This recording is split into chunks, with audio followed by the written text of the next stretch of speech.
Ini kisah Agus. Agus belum dapat karyawan, jadi masih ngerjain semuanya sendiri. Buruan cari karyawan yang berkualitas, Gus.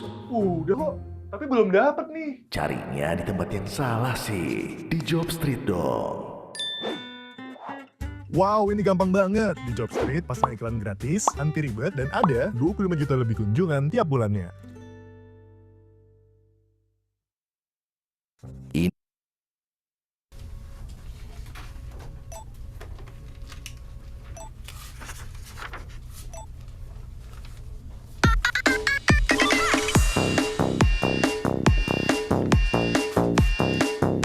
Rekrutmen nggak harus sesusah ini. Cari karyawan tepat, mudah dan cepat, hanya di Jobstreet. Pasang gratis, upgrade ke premium kapanpun.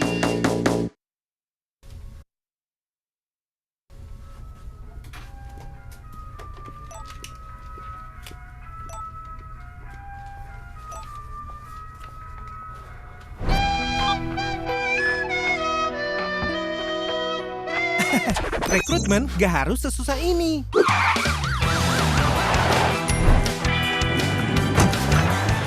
Cari karyawan tepat, mudah, dan cepat hanya di Jobstreet. Pasang gratis, upgrade ke premium kapanpun.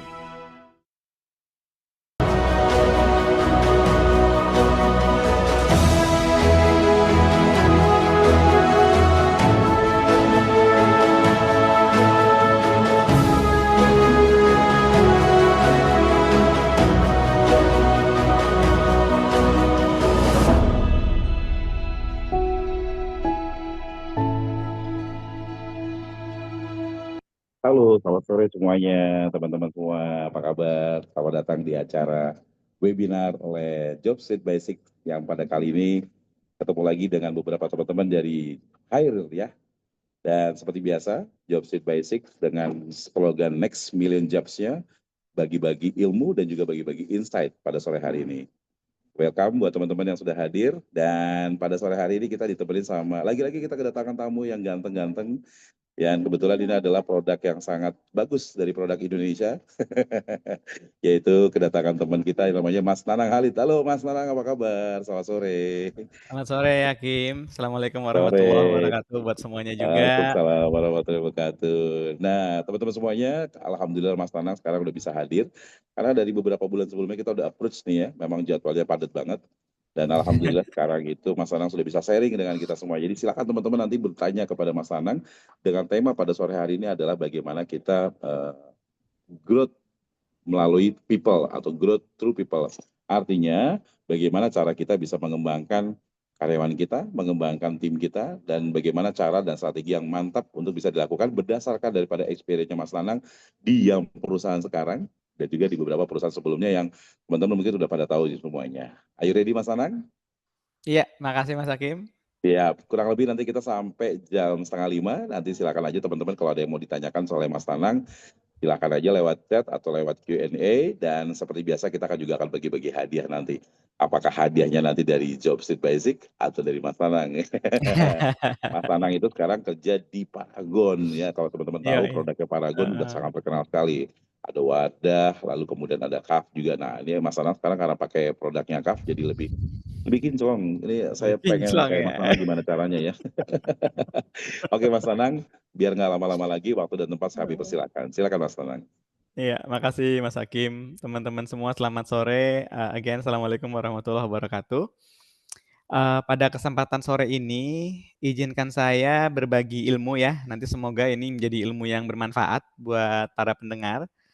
Dan memang ilmu ini harapannya memang lebih banyak relevansinya kepada mereka yang sedang membangun perusahaannya atau memang bekerja di sebuah perusahaan dan ingin juga belajar dari insight apa yang bisa saya bawa hari ini, atau teman-teman yang juga sedang mencari pekerjaan untuk memahami sebenarnya kalau perusahaan yang berhasil itu seperti apa ya, tipe orang yang growth di dalamnya gitu, dan nanti lebih banyak juga saya akan menyentuh karena memang sharing mengenai HR practices ya.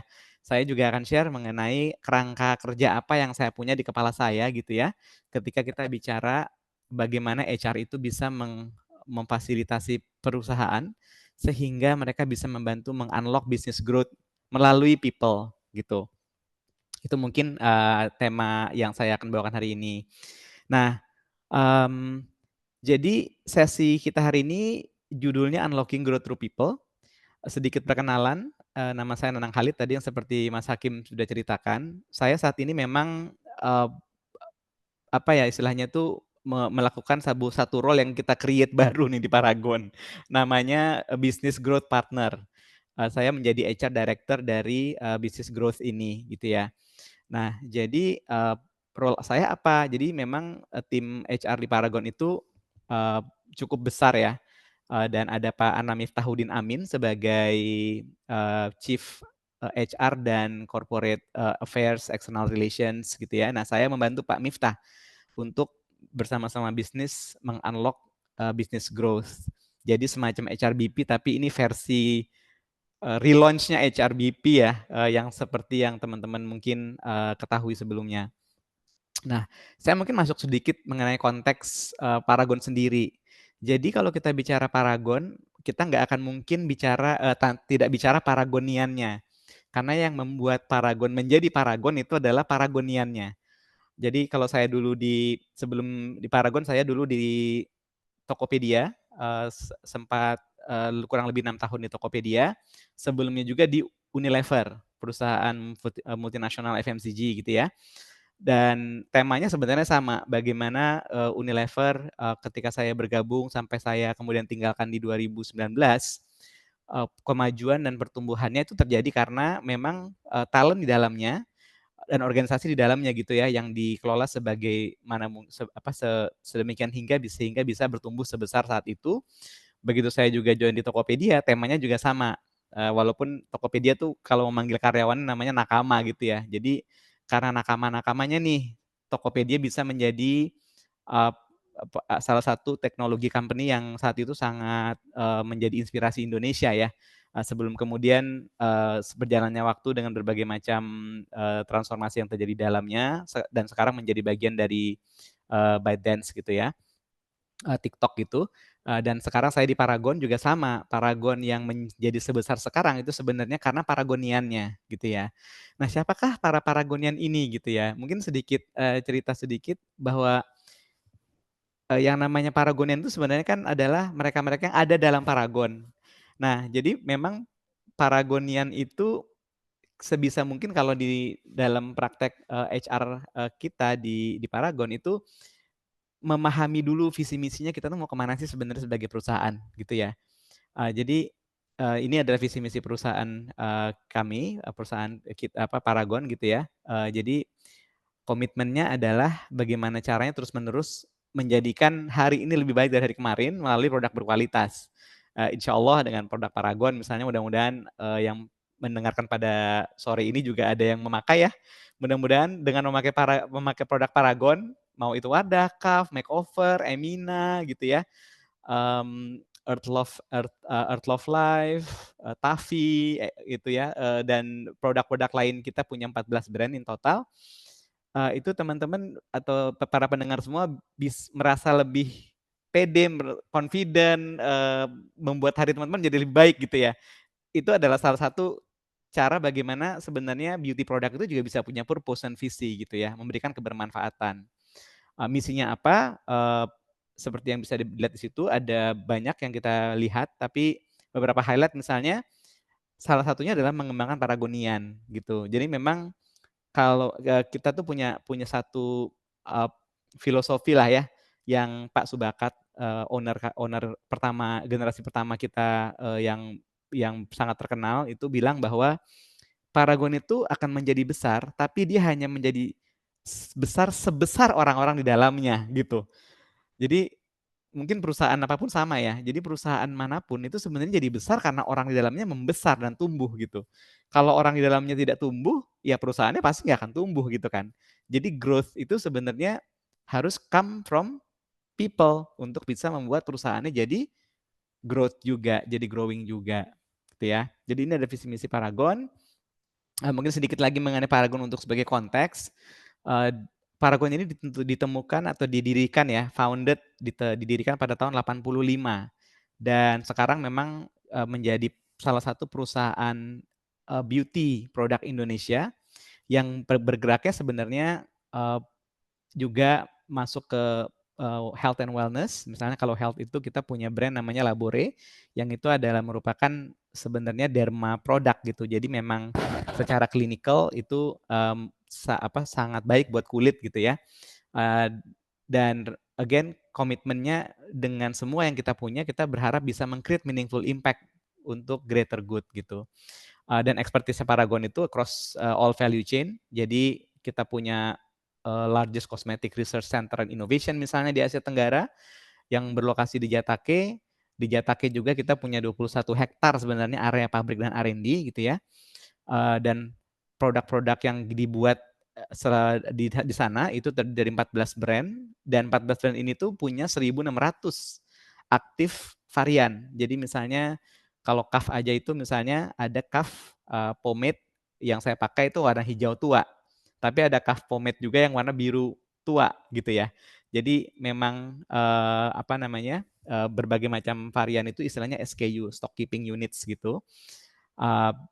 Dan yang menarik again tidak hanya kita punya kemampuan untuk mensuplai, tapi memang distribusinya juga alhamdulillah sudah sangat luas. Jadi Paragon itu punya 43 distribution center yang meliputi seluruh Indonesia gitu ya.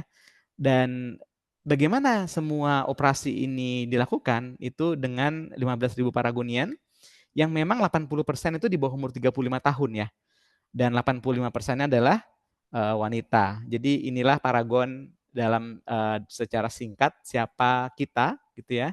Nah, menurut saya yang paling unik tuh sebenarnya yang membuat kalau saya ditanya ya bedanya Paragon sama yang lain apa sih Mas Nanang, dengan misalnya dengan Tokopedia pun atau dengan Unilever yang pernah saya dulu bekerja di sana gitu ya.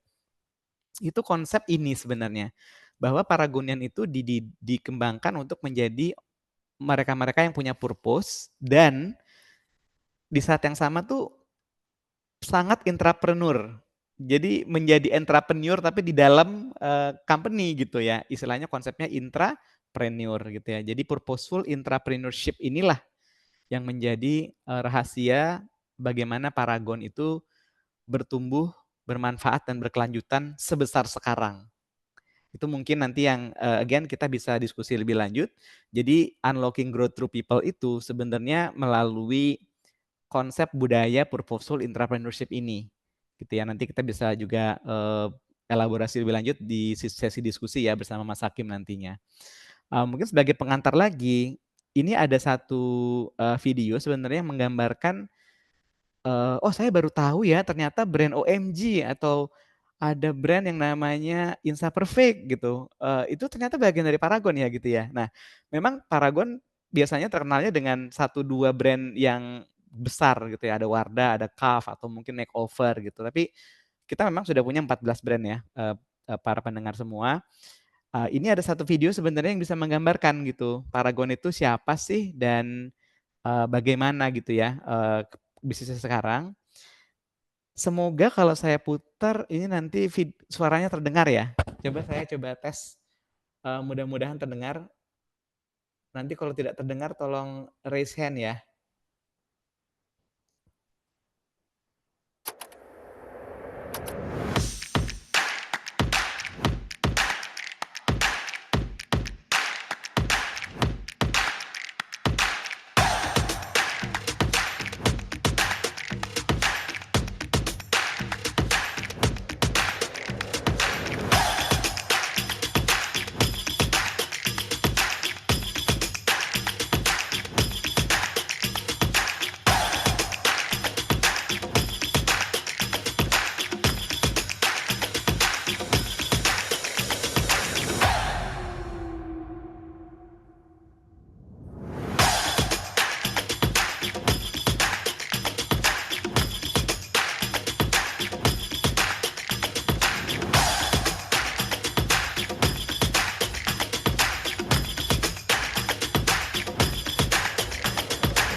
Iya.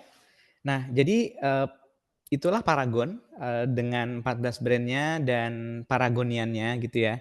Nah, tadi kan ada kata-kata bertumbuh, bermanfaat dan berkelanjutan. Jadi saya coba sedikit zoom in ke sana, bertumbuh itu melalui apa, melalui innovation and research gitu ya.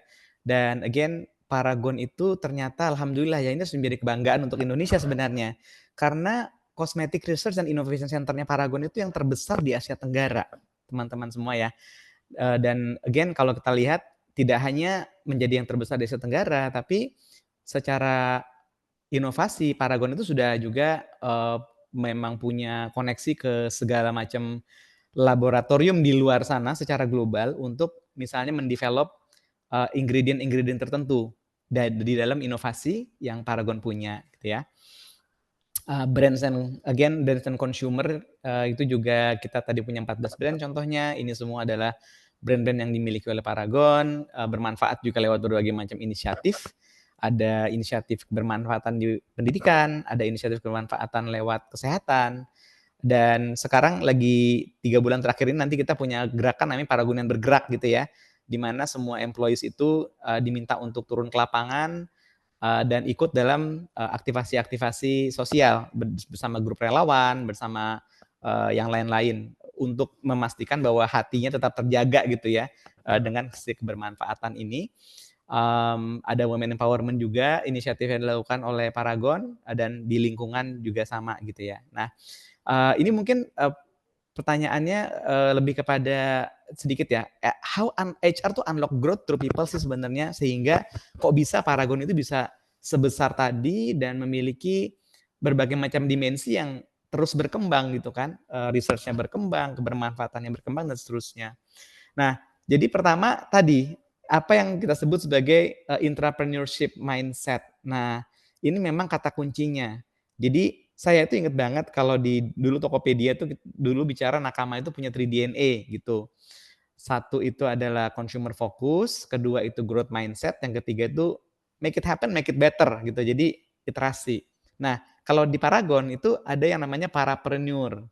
Ada juga 3 ininya ya, DNA-nya dalam tanda kutip. Pertama itu courage atau keberanian, untuk berani seberani itu kita bilang hashtag-nya. Untuk mencoba, untuk punya ide dan kemudian kita geber idenya dan seterusnya. Nah, DNA yang kedua sebenarnya Paragon itu bicara tentang unlocking opportunities, ya, turning problems into opportunity. Jadi kalau orang melihatnya, wah ini masalah nih, kita pengen para Paragonian itu melihatnya menjadi entrepreneur. Oh enggak, ada opportunity nih di sini gitu. Ya, dan yang terakhir adalah real action. Jadi jangan cuma berhenti di pemikiran sebagainya, ayo kita bergerak. Makanya konsep Paragonian bergerak itu sebenarnya untuk menguatkan juga bahwa yang namanya parapreneur atau Paragonian dengan entrepreneurship mindset ini itu harus dengan tindakan, nggak bisa hanya lewat konsep, presentasi, PowerPoint, slides, kata-kata, Excel sheet gitu, nggak bisa. Kita harus jalankan, bertindak gitu ya. Nah itu.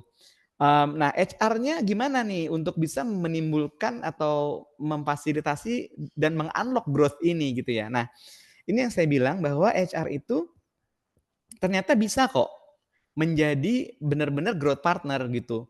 Ada 4 ya. Jadi pertama dia memang harus menjadi cultural architect gitu. Artinya misalnya kalau konsep parapreneur tadi ada nih bagaimana nih parapreneur mindset ini dihidupkan dalam keseharian, dalam, meeting gitu. Karena yang paling jadi saya juga baru sadar bahwa ritual yang terbesar di sebuah organisasi itu adalah ritual meeting ya kan.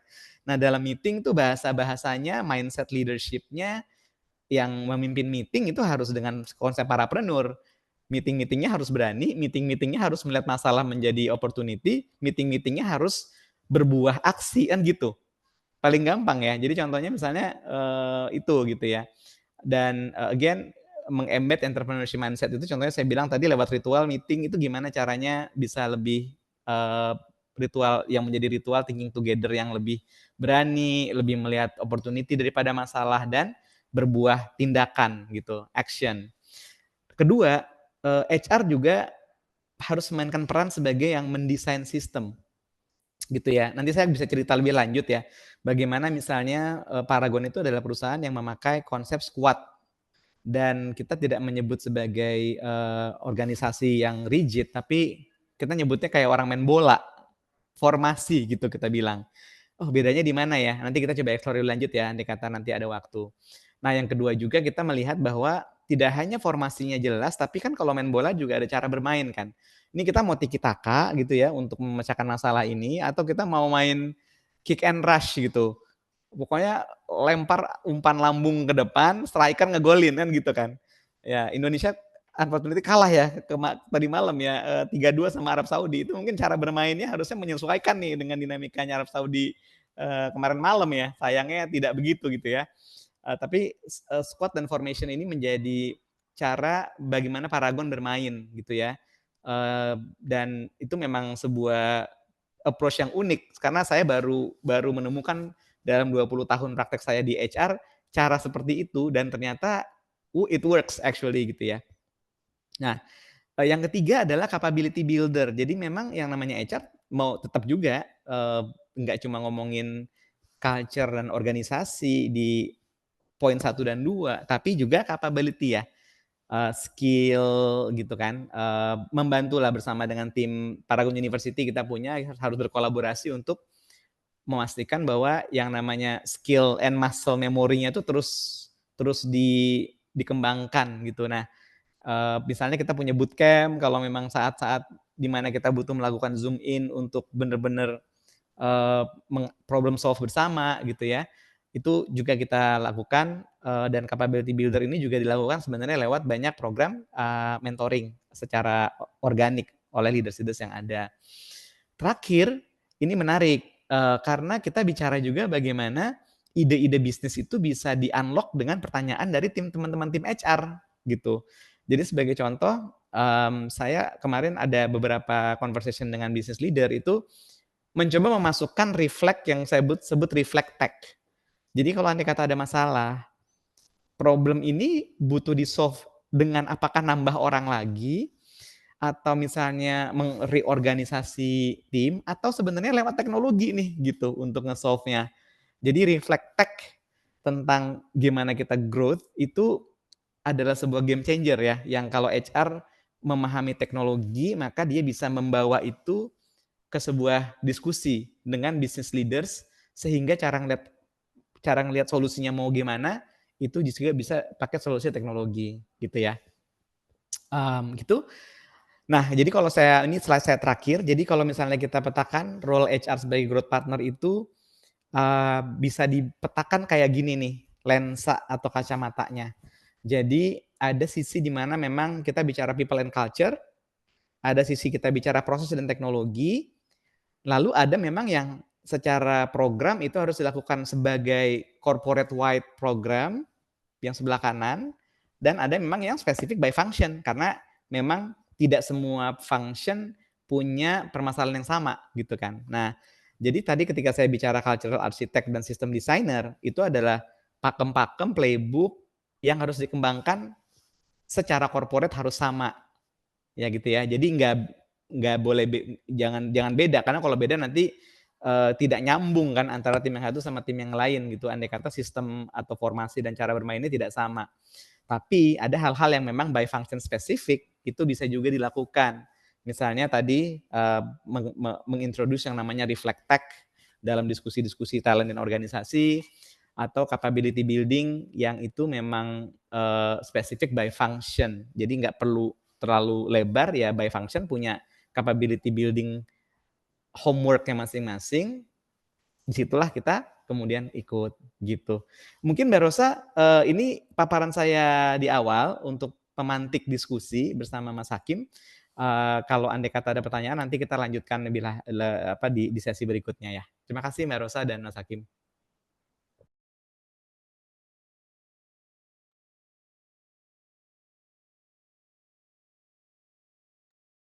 Baik, terima kasih Bapak Nanang. Kita mulai diskusi, Bapak Ibu semua, para profesional HR di sini jika ada pertanyaan silahkan langsung bisa disampaikan, di kolom chat atau juga di Q&A box ya. Nah ini Mas Hakim sudah kembali. Silakan Mas Hakim Iya, dipandu untuk terima question kasih. Sorry tadi answer-nya dan lagi ada diskusinya. ini dulu apa seserahan dulu. Jadi Baik. materinya materinya Mas Khalid, Mas Nanang memang keren banget ya. Paragon sudah melakukan hal itu semuanya. Nah, dari teman-teman memang tadi saya lihat udah ada beberapa yang raise hand mau bertanya, silakan. Kalau saya pertanyaan cuma satu, Mas. Dari sekian banyak program, itu apakah program itu ada yang baru atau ada program yang lama, Mas Nanang? Kalau program yang lama, apa yang masih sampai sekarang masih berjalan? Dan program yang baru itu apa yang tadi yang diceritain sama Mas Nanang? Silakan, Mas. Ya, yang capability building itu lebih kepada di revamp aja ya. Nah, tapi yang venture catalyst, kemudian konsep cultural architect dan system designer itu memang baru sekali. Kita introducing Parapreneur pun itu adalah baru di launch tahun lalu ya 2024. Dan ketika saya join Paragon, kemudian saya mencoba untuk memakai Parapreneur itu menjadi menjadi semacam talent principal kan. Ketika kita misalnya mengembangkan orang dan sebagainya, meng-hire itu ya sebisa mungkin punya 3 DNA itu gitu. Gitu Mas Hakim mungkin sebagai juga pembukaan. Ya, teman-teman silakan kalau ada yang mau bertanya ya. Saya juga banyak pertanyaan juga sih. Tapi nggak apa-apa sebagai pemancing buat teman-teman nih. Mas Anang kan kalau kita tahu Paragon, saya juga paham ya bahwa secara culture itu value owner dengan karyawan itu tidak ada batas ya. Jadi Betul, istilahnya betul. sangat-sangat dekat banget gitu. Nah, sampai saya dengar juga beberapa karyawan mereka punya award untuk diberangkatkan umroh atau haji gitu ya. Nah, Ya. kalau melihat dari itu semua, apakah dari sisi turnover itu berpengaruh atau enggak, Mas? Atau misal dari sisi developer karyawan, sehingga pada akhirnya mereka naik jadi suksesor atau naik jadi seseorang yang mau dikembangkan, dipromosi. Nah, itu Ya. bagaimana hubungannya, Mas? Apakah hasilnya sangat signifikan atau gimana? Iya. Nah, kalau kedekatan founder dengan karyawan tuh memang luar biasa sih. Saya juga amazed ya, karena kayak Pak Harman Subakat sebagai CEO itu, saya ingat banget saya lagi ada sesi meeting dengan beliau di ruangan kerja beliau ya. Dan kebetulan kan kantor sama rumah tuh deket ya. Jadi rumah Bu Nur Hayati bersama keluarga itu tuh memang samping-sampingan sama kantor gitu. Kantor pertamanya, jadi Paragon 1 gitu. Dan Paragon itu terus berkembang kan. Jadi sekarang sudah ada Paragon, jadi kalau kantor tuh udah ada di Paragon 11 kali ya. Dengan seiring semakin besarnya organisasi dan perusahaan. Nah, jadi pas lagi meeting di P1 tuh kebetulan ada workshop, kita lagi mau SAP implementation nih Mas Hakim, gitu ya. Jadi, beliau keluar dari pintu bersama saya, terus ketemu sama ada 3 orang, yang kebetulan memang bukan dari Jakarta, jadi mereka memang dari logistik, distribution center dari luar kota gitu ya, ada yang dari Aceh, ada yang dari mana-mana gitu. Bapak tuh inget gitu, "Eh, kamu bukannya si ini ya?" Gitu. Nah, terus yang ditegur kan kaget, "Ih, Pak Harman masih inget aja sama saya," dia bilang gitu ya. "Ya kamu yang di Aceh kan?" Gitu. Nah, itu saya merinding sih. Maksud saya sebagai orang HR, di 2 perusahaan sebelumnya, itu pun tidak pernah hafal seluruh karyawan ya. Jadi kan kalau mau ngetes seberapa hafal founder dengan karyawannya, itu kan ngetes random sampling-nya di sini gitu. Ini ada distributor distribution center, admin yang megang warehouse di Aceh, sejauh itu Pak Harman masih kenal dan ingat karena beliau memang keliling gitu dalam perjalanannya gitu. Bisnisnya biasanya beliau tuh selalu punya istilahnya Genba yang ke lapangan dan sebagainya. Nah, mungkin poin yang penting dari apa yang Mas Hakim ceritakan itu memang jadi ada satu prinsipal HR yang saya pegang sebagai pedoman tuh Mas, di mana-mana tuh mau company-nya apa, mau industrinya apa. Leaders creates culture, culture creates performance gitu ya. Jadi gini, konsep kan banyak banget kita bicara tentang performance culture gitu kan. Oh HR tuh harus ngedrive performance culture gitu. menurut saya itu salah prinsipalnya. Karena performance culture itu di-drive oleh leaders gitu. Nah, HR memang yang kemudian memfasilitasi, membuatkan ekosistem yang membuat leaders itu akhirnya mendrive culture yang mendrive performance. Jadi culture itu adalah perantara yang membuat sebuah tim itu bisa perform, tapi yang push button jadi sebuah culture itu adalah leaders-nya. Nah, dan kan leadership itu kan memang menarik karena kalau bahasa Inggris sederhananya, kalau ini yang ngajarin dulu bos saya, salah satu bos saya dulu di luar negeri, Mas. Dia bilang gini, culture is easy, monkey see, monkey do, dia bilang gitu. Jadi apa yang dilihat itu yang ditiru kan gitu. Nah, jadi kebayang nggak ya kalau misalnya foundernya aja itu nginget nama karyawannya kan, ya kan, maksudnya thanksin banget gitu ya. Lalu baru juga line manager level 1 aja kagak inget tim lu, orang Pak Harman aja inget sama yang di Aceh kan gitu kan. Jadi akhirnya behavior-nya jadi harus ngikut founder gitu. Makanya founder mentality dan mindset ini menarik karena saya juga ngelihat di era ekonomi yang susah, ini menarik nih. Coba deh Mas Hakim lihat era ekonomi yang di ekonomi yang troublesome kayak gini gitu ya di tengah-tengah ya setahun terakhir lah, 2 tahun terakhir lah ya. Itu company-company yang masih ada founder-nya itu biasanya growing loh Mas.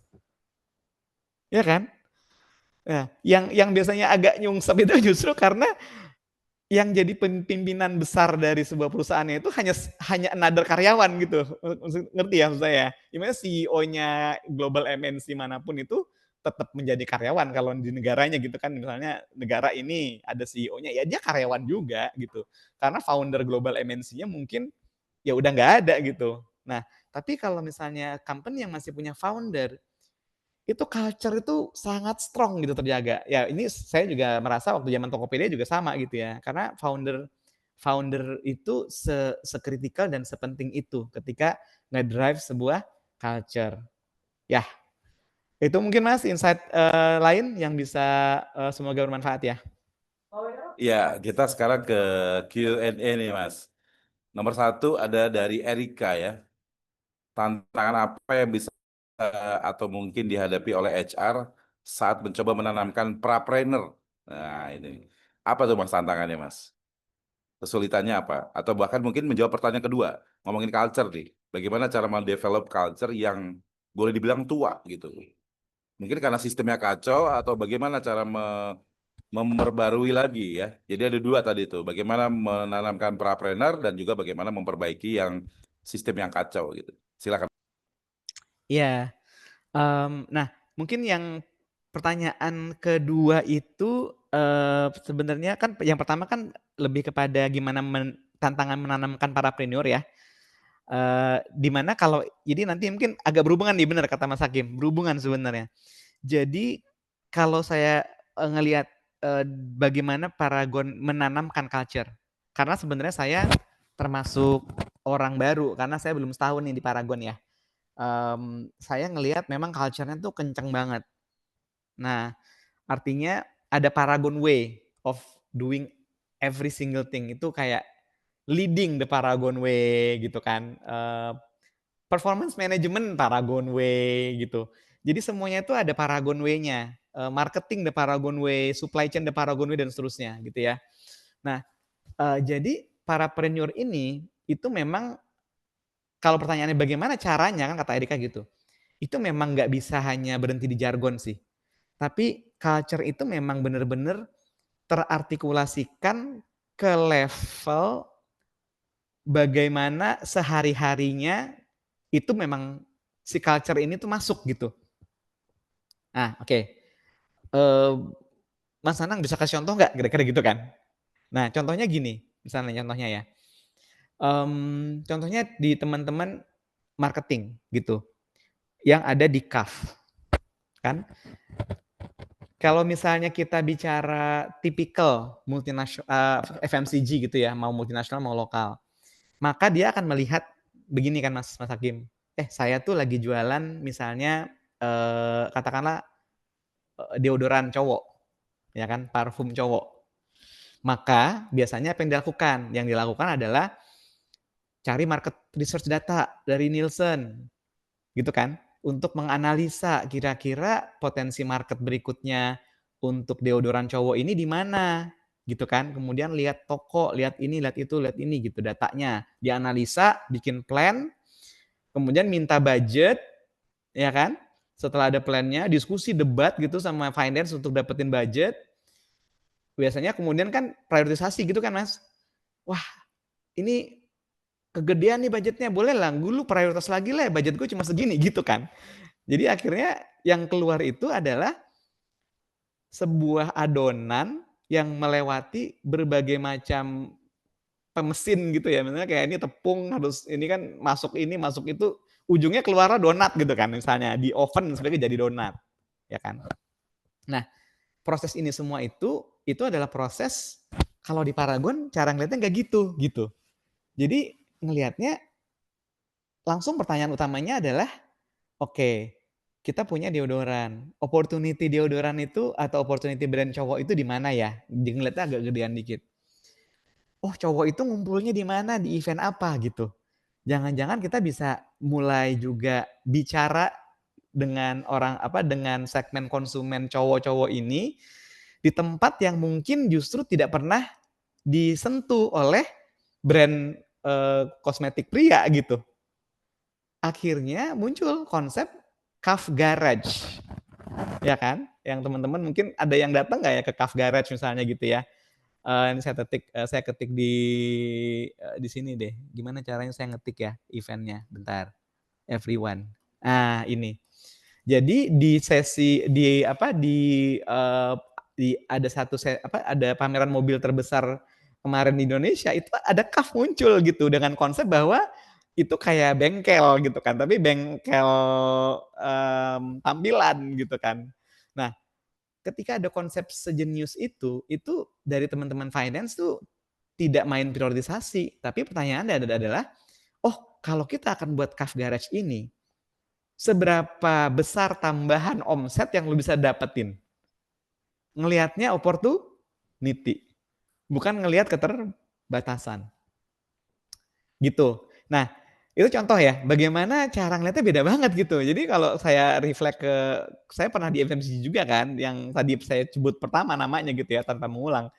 Itu nggak gitu permainannya. Permainannya adalah, oke, kita harus drive market share X%, jualan segini, kita mau ngapain? Terus analisa semua angka-angka datang, itu pun harus kayak di-challenge gitu. Jadi semua orang tuh pegang KPI masing-masing, men-challenge masing-masing untuk mendapatkan KPI yang dia punya di divisinya dia gitu kan.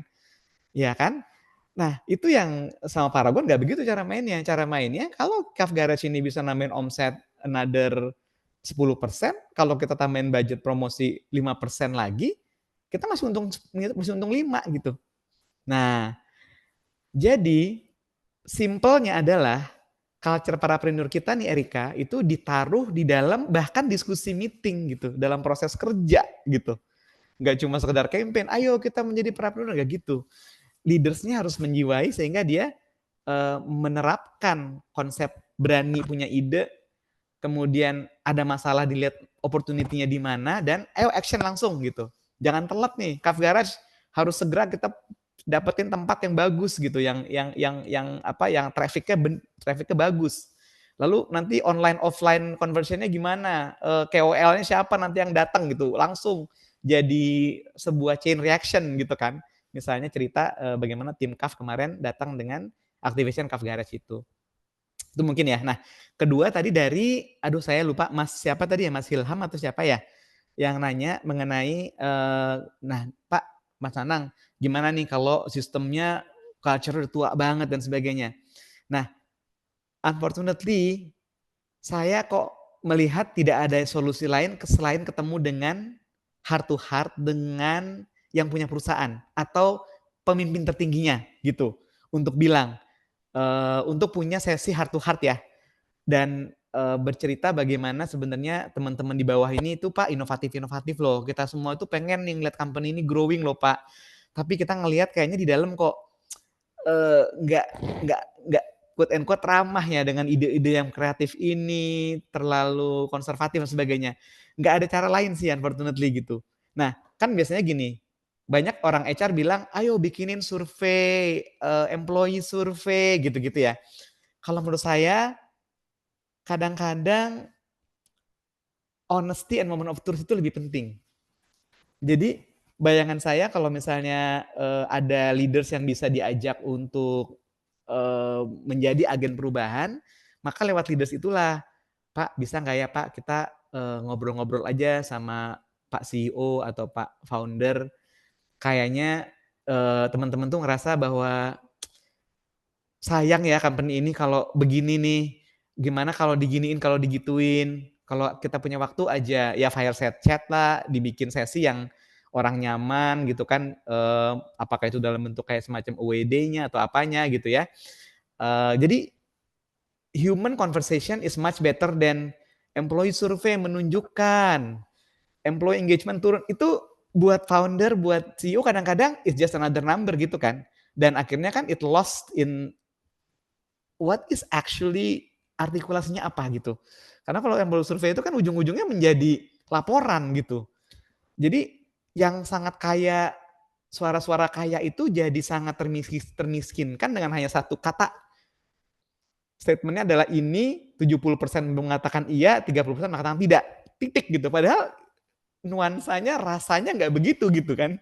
Nah, jadi itu yang menurut saya menarik karena, kayak di Paragon itu memang antar Pak Harman dan family sebagai founder itu sangat dekat gitu dengan karyawan. Jadi kadang-kadang HR yang deg-degan, "Aduh ini karyawan ngomong apa nih?" Gitu. Tapi ya itu gitu dan akhirnya HR-nya juga, dengan sangat agile untuk, "Oh iya kalau memang ini something yang harus kita lihat, root cause-nya apa dan sebagainya di-solve, ayo di-solve," gitu kan. Tanpa harus terjebak dengan program-program yang itu annual employee survey dan sebagainya yang, cenderung untuk mendilute ya, what is actually the real real rasanya gimana yang terjadi di lapangan gitu. Mungkin itu dari saya, untuk 2 pertanyaan pertama ya. Yes, thank you Mas. Dan memang teman-teman ini bukan sesuatu yang mudah ya. Orang HR itu selalu dituntut untuk selalu apa ya Mas ya, berpikir dan juga berjalan terus ya. Mhm, Ini benar. Harus gercep. ngikutin langkahnya owner itu kadang-kadang gercep gitu. Iya, betul, benar. Nah, Benar dengan benar benar masuknya banget Mas benar banget. Nanang diharapkan bisa jadi nambah lebih gercep lagi nih. Amin, Oke, insyaallah ya next. kan. Insya Allah, amin. Ya, next question nih dari Nabila.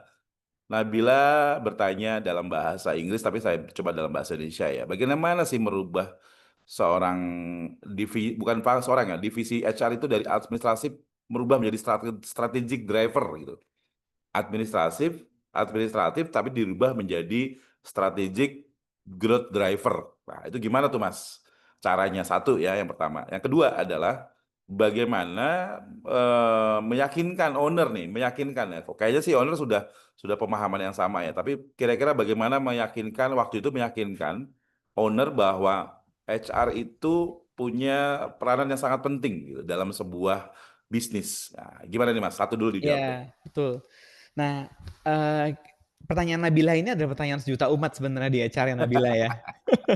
Ya, betul.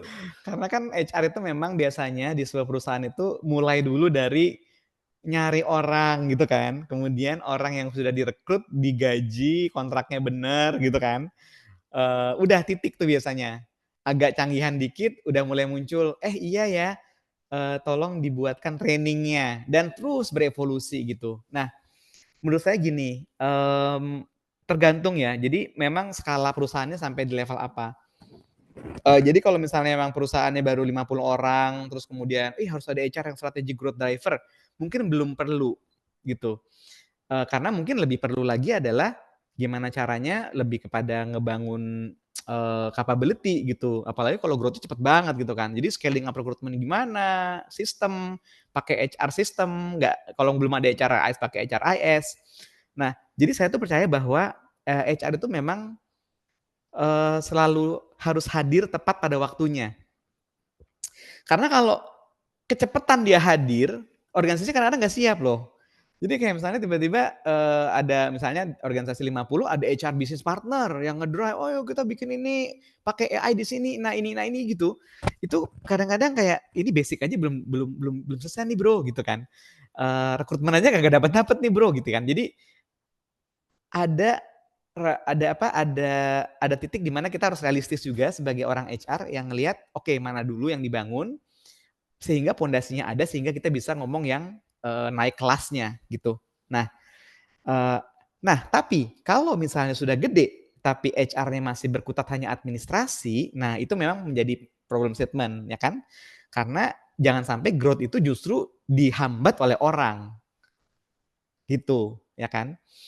Gimana ya mentransformasinya? Nah, pertama memang harus banyak bicara sama teman-teman bisnis HR-nya. Makanya paling praktis, paling gampang sebenarnya HR-nya harus report ke business function, teman-teman. Itu yang saya lihat di startup. Kan startup itu kan selalu punya evolusi yang mirip dengan apa yang cerita Nabila tadi, awalnya gimana. Jadi HR itu either di reportkan ke CFO untuk cost management gitu ya, atau reportnya ke COO. Jadi Chief Operating Officer. Sehingga bisnis partneringnya sebenarnya ada di kepala chief-nya. Teman-teman HR tinggal implementasi dan diskusi. Nah, biasanya challenge itu muncul ketika sudah ada head of HR-nya. Kenapa? Karena chief-nya udah mendelegate. Oke, kita udah punya head of HR nih, namanya A gitu. Oke, Fulan, I leave HR to you, so you lead HR. Nah, di sini inilah dimana seorang Fulan itu memang yang tadi kata Mas Hakim, HR leader dimanapun tuh sekarang tugasnya belajar dan belajar dan belajar dan belajar. Karena apapun yang kita ketahui kemarin itu udah obsolete teman-teman semua. I mean, gue sendiri ngerasa ya, gue tuh kan HR udah 20 tahun ya, tapi begitu masuk Paragon tuh kayak iya juga ya, ini tuh nggak bisa di-solve dengan playbook gue dulu gitu. Jadi kita tuh selalu berpendapat bahwa, gue kan udah 20 tahun ya, udah tahu lah semua gue jurus-jurusnya. Begitu kita percaya itu, mau itu 5 tahun, 10, 15, 20, 30, percaya deh, nggak akan kepake.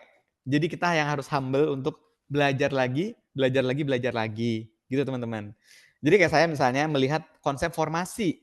Ini menarik banget ya Paragon ya. Konsepnya kok formasi gitu. Jadi ini brandnya apa? Battlefield-nya apa? Oh berarti si A, si B, si C. Yuk kita regroup. Kita bikin cara bermainnya, kita attack gitu. Jadi kayak ya saya tuh hampir setiap minggu sekali tuh ada diskusi mengenai formasi ini.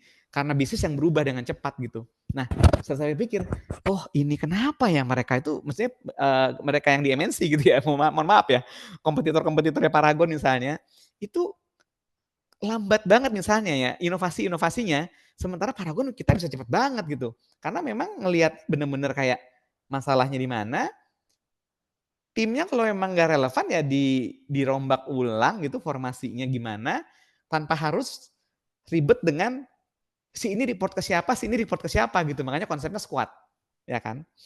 Nah, jadi ada itu rumusnya kayak dual operating system. Jadi ada functional reporting lines, tapi ada squad di mana problem solving itu terjadi di level squad, bukan di level functional hierarchy gitu ya. Itu mungkin sedikit bahwa again kembali lagi pertanyaannya tadi, gimana caranya mengtransform HR-nya, maka ajak leaders HR-nya untuk bertanya atau belajar lagi, minimal benchmarking lah ya. Industri kita tuh di luaran gimana sih praktek-praktek HR yang lebih baik dari kita. Jangan benchmarking sama yang sama atau sama yang ya kurang lebih, ya istilahnya less develop. Nanti justru malah complacent kan kepalanya. Jadi, udah kita lebih bagus, aman gitu kan, enggak ya. Jadi mentalitas growth mindset-nya kita sebagai orang HR itu yang penting untuk apalagi nih, belajar dari mana lagi nih, sehingga kita terpacu untuk terus mengembangkan HR itu menjadi lebih baik lagi. Gitu mungkin Mbak Intan ya. Nah, ngomongin kompetitor Mas Anang, pertanyaan dari Raya Rizky. Perkembangan industri kosmetik itu kan besar sekali sekarang ya. Nah, bagaimana Paragon mempertahankan mutu, kualitas, dan produknya untuk bisa bertarung di dunia pasar kosmetik nih? Gimana, Mas? Ya, kata kuncinya sebenarnya tadi Paragonian parapreneur tadi. Jadi harus banyak lebih berani Paragon, dan itu yang sekarang kita coba lakukan. Makanya kayak KAF aja udah mulai masuk ke pameran mobil gitu kan. Itu kan sebuah keberanian, nggak ada tuh pabrik kosmetik masuk ke pameran mobil sebagai contoh. Jadi ide-idenya memang diminta untuk lebih out of the box lagi. Nah, mungkin jawabannya tunggu tanggal mainnya, tapi memang Paragon itu terus berinovasi karena kita tahu exactly apa yang tadi dibilang oleh Mas Hakim, dan tadi penanyanya punten siapa tadi saya nggak lihat ya, tapi memang, di pabrik kosmetik itu kecepatan itu kunci dan inovasi juga kunci. Jadi kalau terlambat sedikit nge-launch produk apa gitu, entar ketinggalan sama yang lain gitu. Apalagi pemain, di industri kosmetik di Indonesia itu sudah sangat global gitu ya. Apapun negaranya itu udah masuk gitu, ya kan. Mau dari yang Asia Timur, mau yang dari Eropa, mau di mana-mana lah, itu udah masuk gitu. Jadi, memang itu memacu kita untuk tumbuh dan berinovasi lebih cepat lagi gitu, Mas Hakim. Oke, nah kita lanjut ke Q&A box. Di situ ada Kelvin Utomo.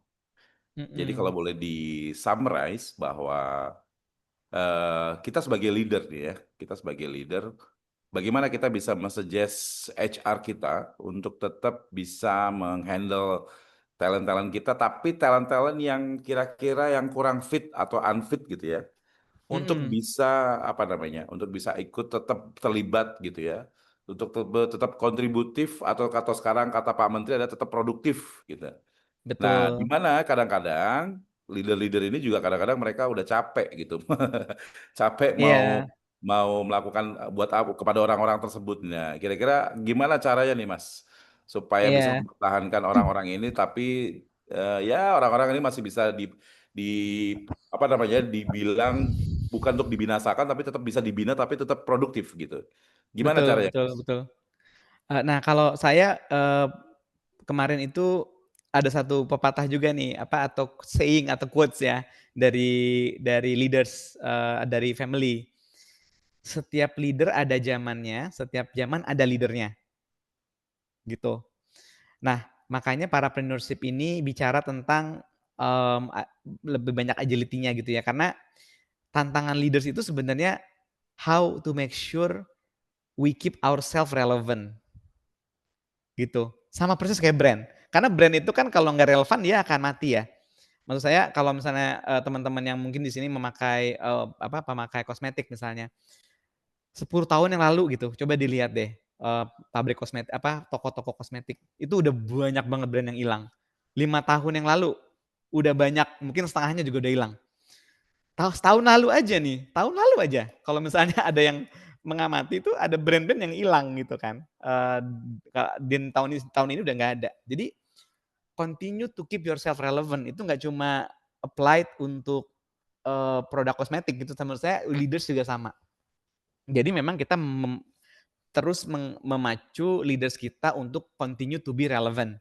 Dengan apa? Dengan belajar terus gitu kan, teknologi dan sebagainya. Nah, Paragon tuh unik. Ada satu tradisi setiap hari Jumat pagi, ini mungkin sesuatu yang bisa dipelajari. Jumat pagi itu ada konsep namanya konsep, Hansei. Hansei itu bahasa Jepang artinya itu reflection, tapi juga plus learning gitu ya. Nah, jadi setiap Jumat itu ada. Ini kalau andai kata teman-teman ada yang ikutan, follow Instagram saya baru nge-post banyak banget tuh di Instagram saya, Hanse pagi ini, di mana, temanya mengenai teknologi. Jadi, ya alhamdulillah dengan reflect tech tadi itu memang yang saya juga saya lakukan adalah minta semua leaders itu ngelihat, coba kalau kita pakai teknologi nih apa yang berbeda nih dalam kita, ngomongin marketing, ngomongin bagaimana komersial dan membina semua customer kita, toko, network toko dan sebagainya gitu ya. Bermain online dan juga bahkan di supply chain gitu kan, the whole supply chain pakai kacamata teknologi deh. How are we doing things differently gitu. Nah, itu, ada leaders-leaders yang bicara bagaimana mereka kemudian di town hall ya, untuk ke semua karyawan gitu, Jumat ini sebagai learning session, bagaimana mereka melihat teknologi akan mentransform supply chain, gimana teknologi akan mentransform marketing, gimana teknologi mentransform bagaimana kita berhubungan dengan, tuan toko dan sebagainya, connectedness dan kolaborasi yang bisa dilakukan gitu kan dengan semua network penjualannya Paragon. Nah, contohnya itu ya Mas Hakim. Jadi memang itu yang paling penting sebelum ngomongin oke, ada nggak yang ketinggalan, nggak bisa ngikutin lalu diapain? Itunya dulu menurut saya yang harus difokusin dan itu yang dilakukan oleh Paragon. Nah, however, tetap dong pasti namanya juga kalau kita bicara normal distribution kan tetap pasti ada tuh teman-teman yang masih belum bisa catch up nih dengan perkembangan zaman. Nah, itu konsep yang tadi juga dipakai bahwa memang tiap leader ada zamannya, tiap zaman ada leadernya. Nah, jadi kalau ini kebetulan saya Calvin Utomo, mudah-mudahan ini Calvin Utomo yang saya kenal ya. Ini kan fans Marvel juga ya. Jadi Tom, tahu kan sama kan Tomo. Jadi Tom Marvel tuh kenal universe, multiverse. Jadi konsepnya itu kita bicara bahwa yang namanya bisnis itu punya multiverse. Ada bisnis yang memang emang baru dibangun nih, gitu. Ada bisnis yang udah setengah, ada bisnis yang udah advance banget sehingga harus beda gitu. Nah, kita melihat leaders itu mungkin yang dulu mimpin brand gede, saatnya ketika memang misalnya kita melihat, oh mungkin lebih baik dia membesarkan brand kecil, gitu. Karena dia udah punya pengalaman tuh ngegedein brand ya kan, ya udah kita pindahin. Nah brand yang gede ini tuh justru diapain ya sehingga dia bisa lebih membuka ruang baru. Mungkin diinjak dengan talent yang berpikir berbeda. Masuk di situ. Jadi permainan formasi tadi Mas Hakim, itu juga sama dengan di stage apa sebenarnya bisnis atau function dan tipe leader yang kayak gimana yang sebenarnya mau kita yang kita harapkan untuk meng-unlock gitu potensi dari masing-masing tim ini. Jadi so far sih dengan konsep itu kita bisa selalu menempatkan orang agar tetap sesuai, agar continue to be relevant di across Paragon gitu. Jadi pakai konsep multiverse, Mas Hakim. Yes, thank you. Good. Bagus banget itu konsep itu. Nah, ini ada pertanyaan yang mirip nih sebenarnya ya. Pertanyaan Henis Takarina dengan pertanyaan Kirei Fiksi Cika di Marsha. Ngomongin tentang growth gitu ya. Bagaimana caranya supaya employee itu atau karyawan itu mau keluar dari zona nyaman dengan budaya kerja tanpa ada target gitu. Enak banget ya, kerja nggak pakai target gitu. Pasti nyaman banget ya Mas. Iya, betul. Jadi gimana caranya tuh supaya buat mereka menjadi lebih istilahnya lebih move gitu ya, lebih banyak produktivitasnya gitu. Karena memang kalau udah kerja nggak pakai target tuh kayak rasanya nikmat ya Mas ya. Tapi ya gimana ya? Gimana Mas Nana? Iya. Nah, kalau di Paragon approach-nya pertama memang dari awal yang direkrut harus punya ember besar, Mas Hakim. Sehingga mau di stretch kayak gimana juga memang by nature energinya ada. Nah, itu menarik. Itu another saya bilang secret ingredient Paragon sih.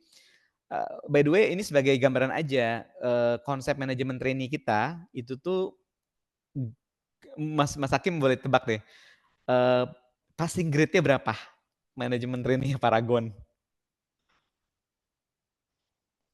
Berapa persen? Tinggi, kalau nggak salah itu 75 deh. Atau 80. Passing grade ya.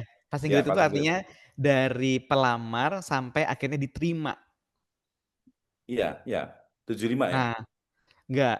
Jadi yang diterima dari semua pelamar melewati semua proses seleksi Paragon termasuk dengan ketemu psikolog dan sebagainya itu di 0,05%, Mas Hakim. Oh, ini jumlahnya maksudnya? Iya, jadi hanya 5 dari 10.000 pelamar kira-kira begitu. Oh, I see. Kuantitinya ya? Kuantitinya. Oke.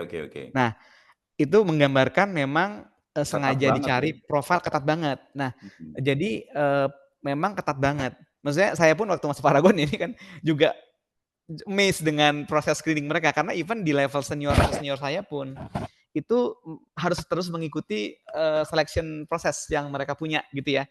Mungkin kalau professional hire mungkin lebih besar dari itu. Enggak seketat itu karena tapi kalau fresh graduate dan sebagainya itu memang sangat tight gitu ya.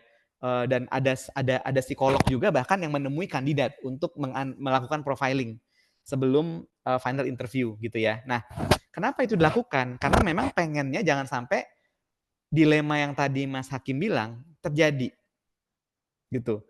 Orang itu ternyata hanya bisa sampai di titik tertentu, abis itu dia nggak relevan, ya kan? Nah, jadi memang ya memang ini saya lihat sebuah pilihan yang menarik karena lebih baik bisnis suffer dulu karena nggak ketemu orang yang dicari, jadi vacancy itu agak lama tuh keisinya di Paragon gitu ya. Biar kalau keisi itu memang benar-benar orang yang tepat, yang itu mau dipindahin kemana aja, kapanpun, 5, 10, 15 tahun pun, itu masih continue to be relevant. Karena memang learning agility dan growth mindset-nya itu bakalan bisa ngikutin gitu. Ya kan? Nah, jadi saya bilang, joke saya ke temen tuh, gila ya, Paragon tuh kayaknya seleksinya lebih susah daripada Google, saya bilang gitu. Masuk Google aja nggak segitu persentasenya, bilang gitu kan, untuk fresh graduate ya. Untuk atau ya professional hire saya nggak tahu, tapi maksudnya apa di average index tuh kayaknya nggak 0,05 juga gitu. Tapi that's the thinking. Jadi kalau saya tuh kan sering banget sama bisnis tuh kan kayak, "Nah, vacancy gue mana nih kagak keisi," gitu. Itu mencoba menjelaskan, bahwa, jangan lupa loh prinsip kita," gitu. Oh, iya juga sih gitu. Jadi sedemikian hingga dikawalnya rekrutmen itu, sehingga begitu masuk itu memang ini orang-orang yang bakalan bisa diajak maraton untuk 5, 10, 15 tahun ke depan. Sehingga nggak ada lagi nanti kasus, oh ini nggak relevan, yang ini nggak relevan gitu ya. Nah, itu mungkin mirip tuh. Nah, jadi kalau sudah begitu bandwidth-nya, maka otomatis biasanya kalau di stretch nggak akan muncul tuh comfort zone-nya. Bayang ya. Jadi kita memprevent masalah, prevention better than mencegah beli baik daripada mengobati, kira-kira gitu. Karena begitu muncul masalah, ngobatinnya susah.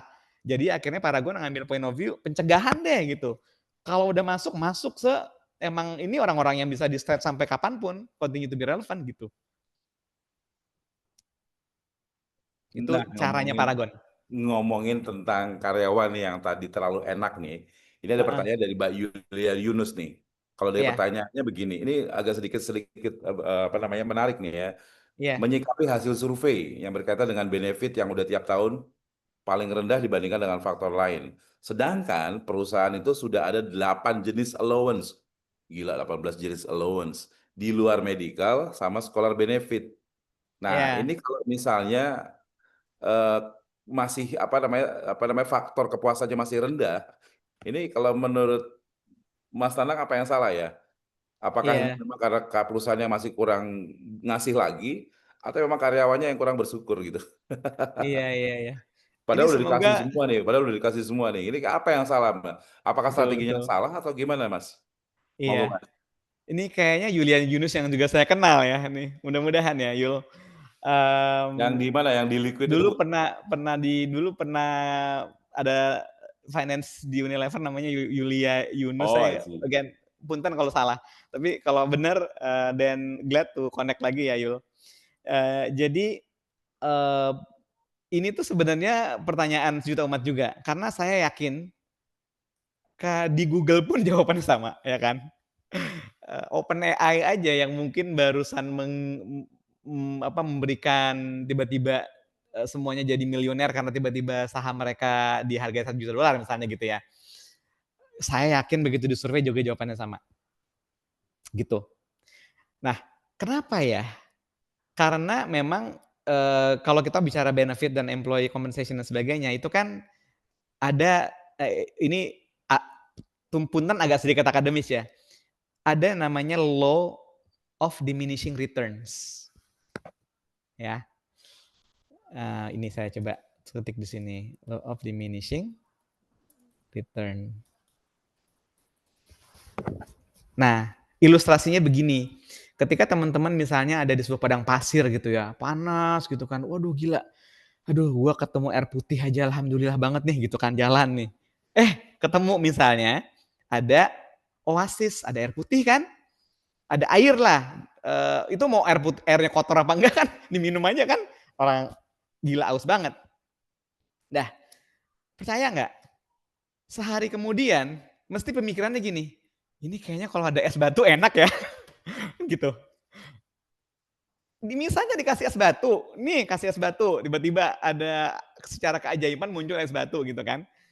Oke, ada es batu, udah es batu. Kayaknya kalau dikasih sirup jeruk enak nih, terus aja. Artinya apa? Artinya memang compensation benefit itu hygiene, right? Nah, jadi sebenarnya pertanyaannya adalah, eee, gini, yang dicari dari sebuah pekerjaan itu memang tidak hanya hygiene, tapi growth opportunity ya, dia belajar nggak dari pekerjaannya, dia merasa menjadi orang yang lebih pintarkah, dia merasa pekerjaan ini, memberi meaning bagi dia gitu ya. Nah, jadi memang total reward konsep itu yang menurut saya teman-teman HR harus mulai, dalami gitu.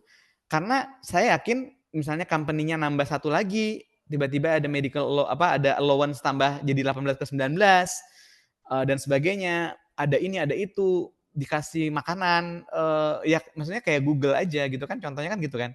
Itu aja employee survey-nya yakin yang compensation benefit itu akan selalu rendah gitu. Jadi emang it is what it is, karena semua karyawan adalah manusia, dan manusia tidak pernah puas gitu kan.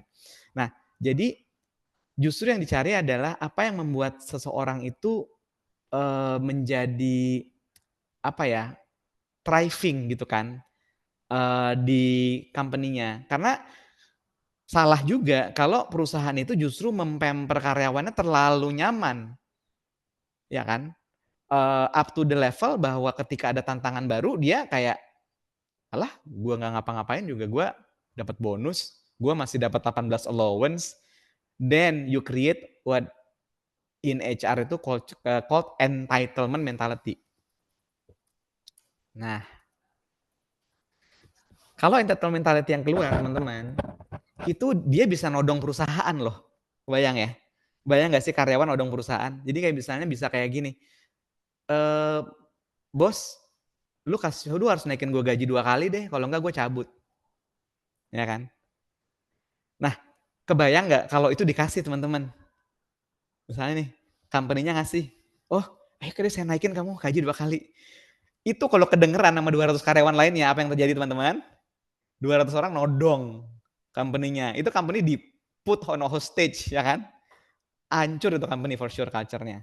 Jadi jangan sampai juga entitlement mentality itu muncul. Nah, makanya gimana caranya emang pekerjaan itu menjadi sesuatu yang mereka rasa bahwa I like this job, I love this job. Not because karena gue dibayar untuk mengerjakan pekerjaan ini, tapi gue jadi tambah pinter di pekerjaan ini. Gue jadi kenal banyak orang gara-gara pekerjaan ini. Gue jadi merasa punya meaning, punya purpose di pekerjaan ini. Gue jadi merasa ini, gue jadi ini. Seru soalnya teman-temannya. Gila nih gue diajak terus pinter tiap bulan sekali lewat Hanse korporat gitu kan. By the way Hanse tadi itu ada korporat Hanse tiap bulan, ada tim Hanse boleh setiap minggu. Di mana diminta jangan ada meeting. Pokoknya Jumat pagi lu belajar. Leader, you are accountable for it. Nggak dimonitor juga sih. Tapi yang penting kita sharing bahwa this is how company wants you to learn and grow di Paragon gitu. Ya kan? Nah, jadi itu mungkin 2 kombinasi jawaban. Jadi memang law of diminishing returns akan membuat survei kompensasi itu akan terus-menerus turun gitu. Ya kan? Jadi ya take it with a pinch of salt aja. Selama market survei lu mengatakan bahwa lu still kompetitif ini ya take it as a pinch of salt aja dan diajak leaders juga untuk melihat dengan mata yang sama. Biasanya leaders-leadersnya tuh yang kemudian komplain sama HR. HR, nih yang survei ini gimana nih? Lu action planning-nya apa gitu kan? Diajak ngomong leadersnya bahwa nggak bisa gitu. Cara ngelihat itu begini gitu. Ya kan? Dan itu mungkin yang memang jadi tantangan ya kadang-kadang. Bagaimana kita pengen dengar tapi at the same time kita harus juga tahu mana yang memang menjadi real insight atau mana yang sebenarnya ya it is what it is gitu. Ini my point of view by the way. Yang penting kita punya data point, surveinya jelas, memang kita punya kompetitifnya sama, then we are confident with what we do gitu kan. Attrition rate kita juga ternyata mendukung, dan why gitu. Ya kita bisa fokus ke yang lain. Budgetnya tuh difokusin ke yang lain gitu. Misalnya learning-nya atau apanya gitu mungkin ya buat saya buat tadi Mbak Julia Yunus tadi. Oke. Udah ya? Belum ya? Sorry, saya lupa ada lagi nggak sih? Enggak Belum ya? nih. Benar ya Mas Tang ya? Ya, Ya. udah. Nah, sekarang yang untuk rekrutmen nih, kalau tadi kan di bagian komben ya. Di rekrutmen itu ada pertanyaan dari Fong. Dari 1.000 gitu, apakah punya tips bagaimana men-screening kandidat? Atau Mas Tanang dan tim punya cara atau pakai AI atau gimana gitu? Itu satu Ya. ya. Lalu kemudian yang kedua, related juga dengan pertanyaannya Yuliana Stior ini, bagaimana memastikan bahwa proses rekrutmen itu tidak hanya sekedar mengisi posisi kosong gitu. Ya kalau tadi udah dijawab kan ya, bahwa 0,05% itu adalah success rate untuk rekrutmennya gitu kan, bahwa berarti ini sangat ketat sekali tuh. Tadi Mbak Yuliana udah dijawab tadi sama Mas Tanang ya. Nah Mas Tanang, yang tadi itu ada nggak alat tools atau mungkin pakai AI dalam men-screening CV yang begitu banyak? Orang banyak pengen masuk loh ke Paragon tuh. Iya, Silakan Mas. betul banget. Nah, pertama sebenarnya meleverage jadi crowdsourcing ya kalau saya bilang ya. Ya misalnya kayak Seek dan Jobstreet ini kan juga pasti akan lebih membantu teman-teman ya di HR dengan memiliki partner portal seperti mereka gitu ya. Atau beberapa company misalnya memang akhirnya punya ekosistem teknologi sendiri. Jadi kayak misalnya Paragon itu kan untuk manajemen trainee juga memang berpartner dengan Darwinbox ya, untuk melakukan screening dari awal gitu. Karena memang proses screeningnya tuh ada cukup panjang, 7-8 level lapis gitu. Nah, tapi yes, pakai teknologi. Jadi ada CV parsing teknologi misalnya yang meng-convert CV menjadi insight. Terus kemudian ada banyak hal yang ini memang leaders di talent acquisition-nya yang tahu lebih detailnya, tapi jawaban secara umumnya pakai teknologi dan gunakan platform gitu. Nah, buat teman-teman mungkin yang belum punya platform, menurut saya partnership dengan seperti si Jobstreet gitu harus di-explore sih ya. Again bukan apa namanya promo, tapi it is what it is gitu ya. Mumpung nanti mungkin bisa nanya-nanya sama teman-teman Jobstreet nih, bisa partnering apa untuk membantu apa namanya dalam sisi rekrutmen gitu ya. Nah, jadi itu lalu kemudian tadi pertanyaan keduanya Mas Hakim adalah itu aja sih. Jadi yang pakai AI atau pakai Jobstreet udah lama kan ya kerjasama dengan Jobstreet? Iya, Karena ada beberapa di ada Jobstreet partnership juga juga, udah pakai betul. AI itu Mas Nanang. Iya, misalnya Jobstreet udah pakai AI juga gitu ya. Jadi gunakan crowdsourcing lah ya platformnya gimana, kalau memang funneling-nya sangat spesifik ya mau nggak mau buat sendiri gitu, seperti yang Paragon lakukan dengan manajemen trainee-nya gitu misalnya gitu ya. Itu. Nah, tadi kayaknya ada pertanyaan lain ya yang berkaitan. Kalau pertanyaan lain tadi yang Mbak Yulistri ini itu udah dijawab sama Mas Nanang. Nah, Ya. sekarang dari Intan nih, Oh udah ya? ada Intan terkait dengan entitlement mentality. Oh iya iya iya. Nah, jadi ada beberapa perubahan dalam people value proposition ya gitu ya, sisi performance. Nah, arahnya lebih mendorong kepada budaya sustainable, high performance. Menurut Mas Nanang, kira-kira milestone-nya atau tahapan yang paling penting itu apa sih supaya perubahan ini bisa diterima positif oleh karyawan atau bahkan mungkin diterima juga oleh owner gitu. Dan ini Benar, bisa real gitu. Gimana Mas Nanang? Mungkin Mas Nanang boleh betul. cerita lagi sedikit feedback ya, flashback ke Paragon waktu zamannya sebelum go public sama sesudah go public mungkin. Silakan Mas. Nah, jadi sebenarnya justru kalau menurut saya ya, cara masuknya itu adalah dengan owner. Kalau owner-nya masih ada nih Mbak Intan ya. Jadi gini Mbak Intan, kalau misalnya nanya ke owner, misalnya namanya Pak Hakim, menurut Bapak karyawan kayak gimana yang Bapak mau punya? Mesti jawabannya satu, yang seperti saya, seperti begitu. Yakin semua founder jawabannya sama. Jadi mengkloning dirinya kan gitu kan. Kalau misalnya teknologi cloning ada mungkin udah selesai permasalahan-permasalahan yang ada di dunia ini gitu. Karena mungkin Mas Hakim kalau bikin company ya udah dibikin 20 hakim aja. Itu yang pasti bakalan mengarahkan company ke arah yang sama terus-menerus secara konsisten, tidak bergerak dari tujuannya dia mau kemana visi misinya gitu kan. Nah, dan ya paling ngelengkapi saya sehingga saya bisa menjadi, lebih lebih komplit, knowledge dan sebagainya. Itu pertanyaan keduanya. Nah, tapi jawaban keduanya. Nah, karena itu sebenarnya kalau mau nge-launch sebuah people value proposition dan sebagainya, itu justru tidak ada cara yang paling bagus selain mengkristalkan apa yang diucapkan oleh para founder, gitu.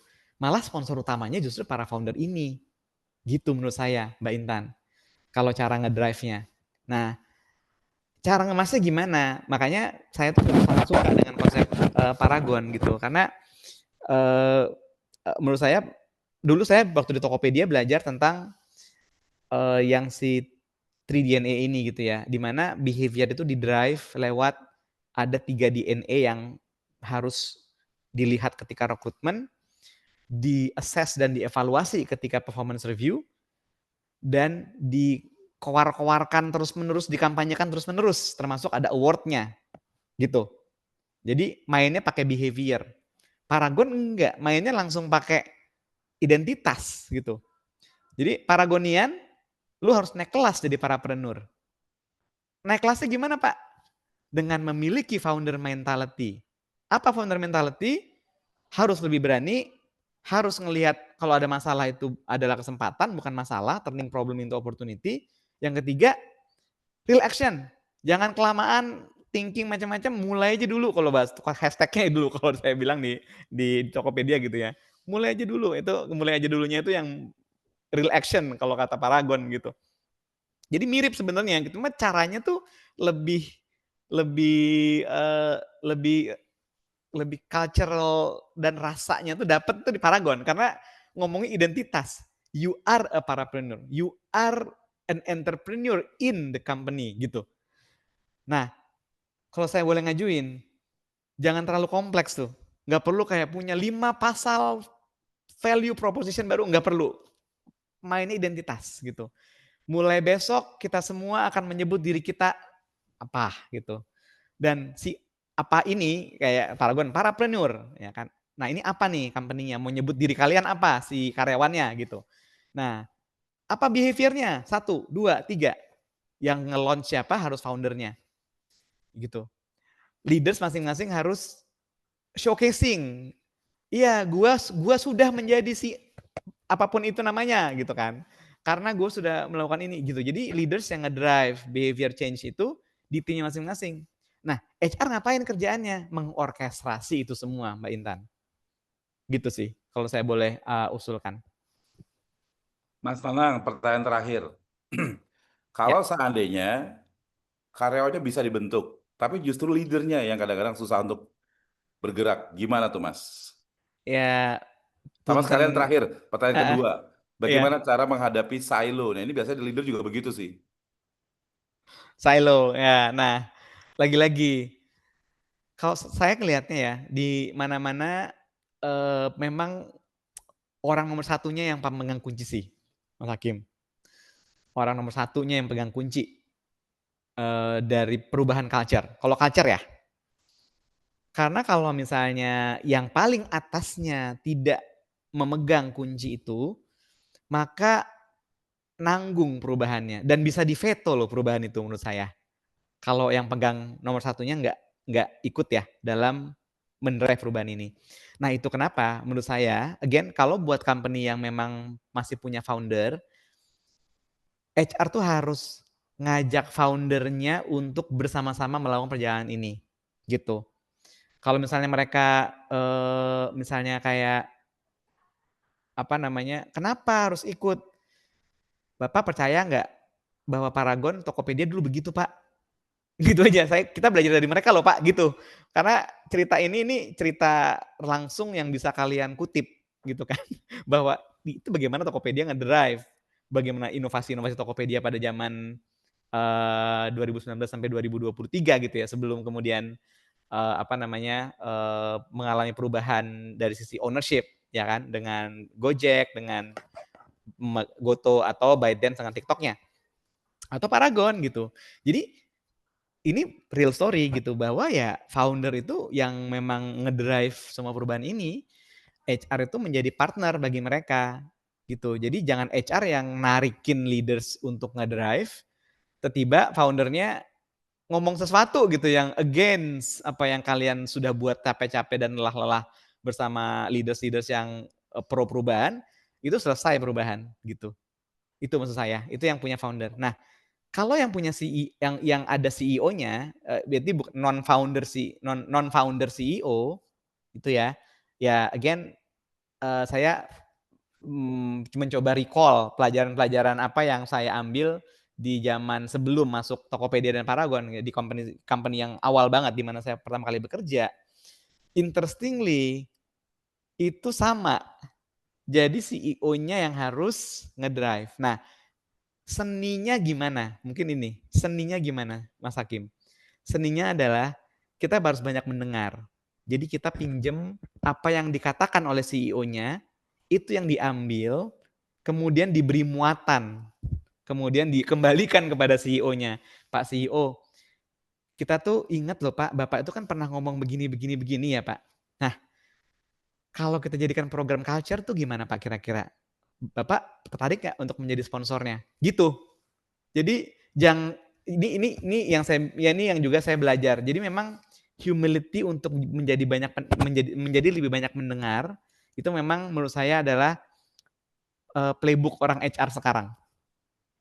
Karena udah I think it's gone through the days di mana HR itu berusaha untuk menjadi superhero, bahwa ini company berubah gara-gara gue. Udahlah, itu jangan. Karena we don't have that luxury anymore gitu. Untuk mendrive perubahan di era yang semakin challenging ini. HR rendah hatilah untuk benar-benar put your founder back in a driving seat. Put your CEO back in the driving seat. HR menjadi co-pilot, menjadi navigator gitu. Karena kalau nggak gitu, kalian akan mental karena semakin cepatnya perubahan. Dan jadi HR tuh jangan berusaha untuk jadi kayak semacam superhero, gue pengen membuktikan diri, gue yang mimpin di panggung. Less efektif. Akan lebih efektif kalau kalian menjadikan bintang utamanya adalah CEO kalian, founder kalian. Dan kalian yang mengequip dia menjadi bintang untuk menjadi panggung paling depan. Kalian di belakang jadi stage director aja. Yakin itu akan lebih efektif teman-teman. Iya, betul. Tepuk tangan dulu buat Mas Nanang. Oke, kalau boleh saya simpulkan nih teman-teman ya, growth through people itu memang tidak mudah. Ini butuh effort dari semua orang gitu ya. Butuh effort dari semua lini, baik itu dari bawah sampai atas atau atas ke bawah. Nah, teman-teman bisa gunakan bahwa effort, semangat daripada CEO atau owner itu sebagai endorser ya Mas ya, sebagai endorsers supaya semua orang jadi ngikutin, termasuk para leader tadi. Nah, harapannya kalau sudah begitu, orang-orang yang merasa bahwa dia sudah di zona nyaman itu mau nggak mau akan terusik. Ih, semua orang pada bergerak loh, semua orang pada produktif loh. Kalau gua nggak produktif, gua kayaknya nggak enak. Nah ini, jadi lama-lama akan kebawa tuh. Jadi budayanya adalah budaya yang terus bergerak, terus berinovasi, dan terus berproduksi gitu. Jadi sebisa mungkin memang ini dimulai dari orang HR dulu. Orang HR-nya harus penuh dengan inovatif, kemudian menggunakan proses talent acquisition yang luar biasa bagus gitu ya. Tidak hanya sekedar mengisi posisi yang kosong ya Mas ya. Tidak hanya sekedar menggugurkan permintaan bahwa udah keisi kok gitu. Terserah lu develop deh, nggak kayak gitu juga gitu. Nah, tadi ceritanya Mas Tanang bahwa dengan rate sukses yang begitu besar, tapi ternyata itu bisa menjadikan long lasting employee. Dan itu memang diharapkan supaya mereka nanti ada jenjangnya, tadi ada Paragonian lalu berubah menjadi parapreneur, nah itu kemudian nanti berubah lagi menjadi apa gitu. Memang ini bisa dilakukan oleh semua orang atau semua perusahaan, tapi sekali lagi komitmen, betul ya Mas Anang ya? Komitmennya ini yang harus dijalankan oleh semua orang dan semua jabatan, gitu. Terima kasih banyak Mas Anang atas sharing-sharingnya. Semoga nanti ada kesempatan untuk bisa factory visit, gitu ya. Mungkin kalau ada kesempatan bisa factory visit luar biasa banget. Terima kasih tepuk tangan teman-teman buat Mas Anang atas ilmunya, atas insight-nya. Nah, seperti janji saya tadi bahwa kita akan memberikan hadiah buat 3 penanya yang bagus. Tadi Mbak Yulia Yunus itu adalah eh, beliau HR Director di Liquid Indonesia ya. Halo Mbak Yulia. Kita pernah ketemu waktu di acara seminar-seminar ya. Oke, 3 pemenangnya adalah, wow ternyata. Silakan Mbak Ocha, siapakah pemenangnya? Nice to meet you. Iya. Oke, selamat Mbak Yulia Yunus, terus kemudian Siti Anissa dan Mas Calvin Utomo. Terima kasih banyak ya. Semua teman-teman semuanya mohon maaf kalau ada yang belum dijawab pertanyaan atau lagi yang tadi angkat tangan tidak bisa apa namanya tidak bisa dilaksanakan. Semoga kita ketemu lagi di Job Street Basic seminar atau webinar di berikutnya. Dan jangan lupa tetap gunakan Job Street Basic sebagai platform gitu ya. Dan masing-masing mendapatkan hadiah 200.000 dari voucher MAP. Terima kasih banyak Mas Anang, hatur nuhun.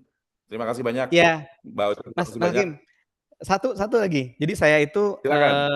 saya tadi kan ngomong tentang HR sebagai sales director. Nah, itu saya barusan ngepost satu link kalau misalnya teman-teman pengen baca, ada artikel mengenai itu juga ya. Mengenai gimana kita sebagai HR itu harus humble enough untuk ngedrive perubahan justru sebagai orang yang tidak muncul di lapangan. Nice. Ya. Semoga bermanfaat. Terima Oke. kasih juga Mas Hakim Sekali lagi atas terima kasih banyak Mas Anang. ya, makasih saya. Semoga bermanfaat. Ya, thank you Mas Sehat-sehat selalu. Hakim. Salam buat Abah. Iya, sama-sama Mas Hakim. Thank you semuanya. Mbak Ocha, terima kasih. Sampaikan. Terima kasih Job Street Ya, Basic. thank you semuanya. Ketemu lagi di Makasih. Terima kasih. Ya, selamat sore. Assalamualaikum warahmatullahi wabarakatuh. Waalaikumsalam warahmatullahi wabarakatuh.